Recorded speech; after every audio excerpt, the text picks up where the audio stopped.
Whether you love him or hate him, there's one name that everyone's talking about in the world of hoops: Lonzo Ball. Between his play on the court and his dad off the court, it seems like everywhere you turn you see a number 2 from UCLA. So how do we know if Lonzo is the real deal or just another prospect so inflated with hype he can never live up to it? For that answer, all you really had to do was turn on a UCLA game. You see, I was one of the skeptics. I saw the jump shot. I watched the Cheeto Hill system. I felt the hype being shoved in my face every time I scrolled through my timeline. Until one day I happened to turn on a UCLA game because it was the only interesting matchup on TV that night. That's when I saw it. Right there in the midst of all the noise was a quiet guy just out there hooping. It's not often that a player captures your attention like that, but it was obvious that there was just something about Lonzo. The way he controlled the game, how he read the defense, picking and choosing when to attack and always making a great pass at the right moment. Then out of nowhere he would hit 2 step-back threes, grab a long alley-oop dunk and leave everyone wondering what they just saw. It was clear from that moment that Lonzo Ball was a special player, so I jumped on the bandwagon and I haven't looked back since. The thing is, many don't agree with me.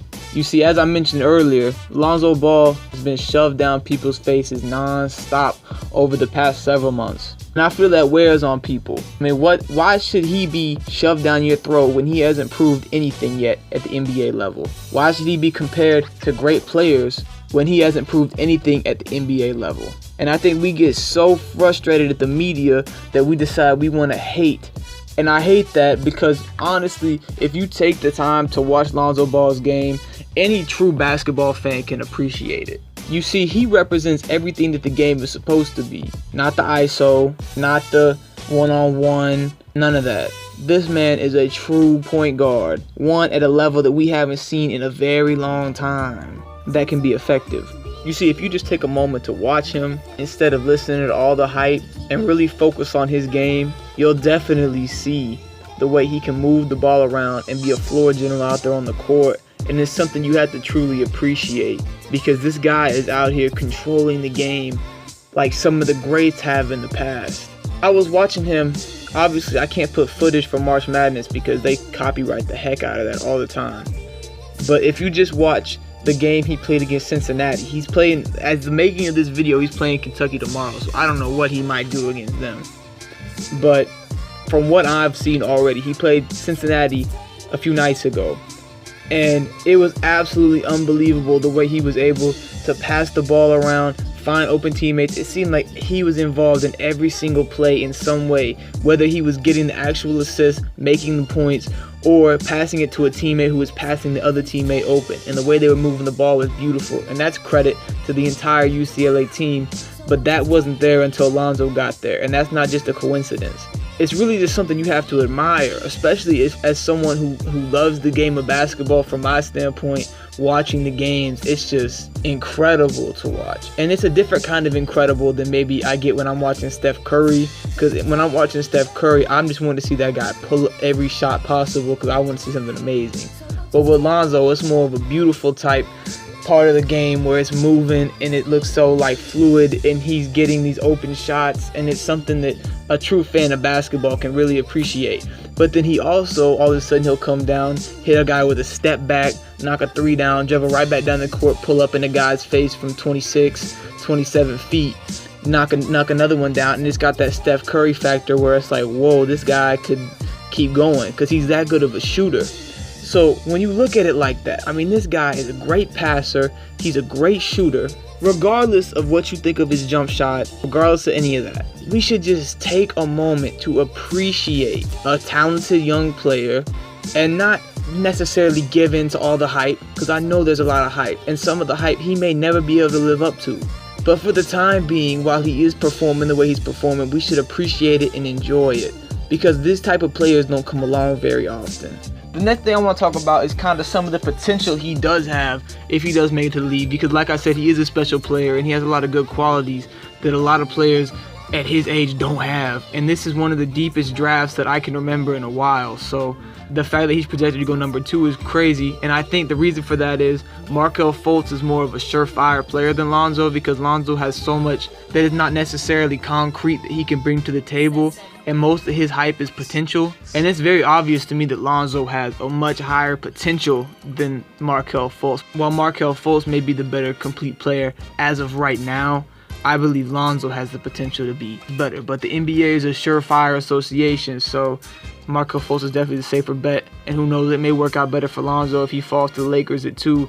I mean, that's a Hollywood type movie right there for him to grow up in California and go to UCLA, bring them back to the top of college basketball, and then bang, he's on the Lakers.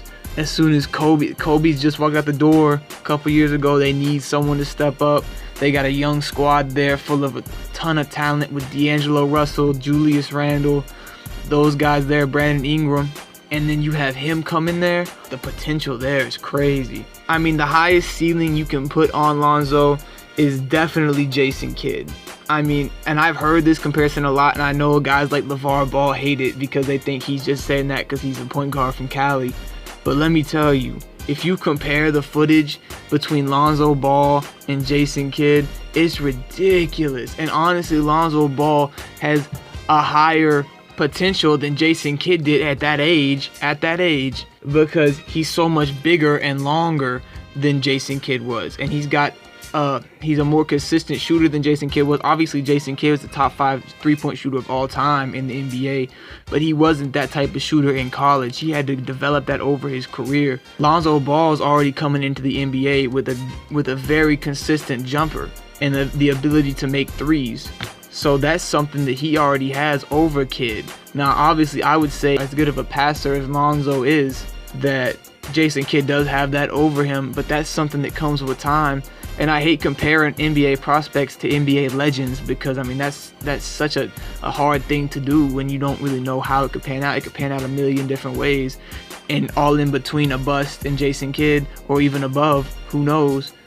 But I don't want to put a ceiling on anybody, but I also don't want to put too high expectations on anybody. So I just wanted to point that out there, that he does compare to him a lot. And I would not be shocked if he does turn out to be that type of player, the type of player you can build a team around and that makes his team better. And I believe he'll be one of the top point guards in the whole NBA if he does everything right and stays on the right path and keeps working and does all that. That's a total scenario. I mean, obviously, there's also a lower potential, and that all depends on, again, how hard he's willing to work. And who knows if the whole drama off the court with his family and all that gets in the way. I really don't think it will. I think that's something that people are overblowing, and I think he's used to his dad doing the things he does. And I really don't think his dad is really that bad of a guy. I think he's just a father supporting his son, saying some crazy things that don't make any sense. But if you look at it from a marketing standpoint, he's got the entire country talking about him. So that's marketing 101. He may be a genius. So it's very clear to me that Lonzo Ball has a ton of potential, and that we should just appreciate his greatness for what it is so far, not for what it could be or not for what it's not. Just appreciate him as a player. And honestly, we should hope for the best, because basketball needs a player like him to carry the mantle in the future. And if he is that player that it's his time to do it, then we should be all for him. Obviously, he's going to have hate. All the great players have hate, because everybody loves to hate greatness.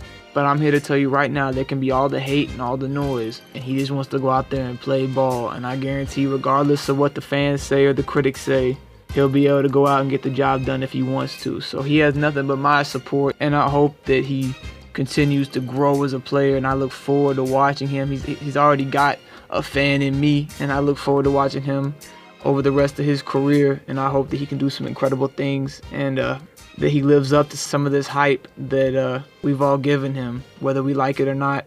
By us talking about him, we're creating some type of hype. So hopefully he can live up to it and exceed it. God willing, he can exceed it. So hope that he can.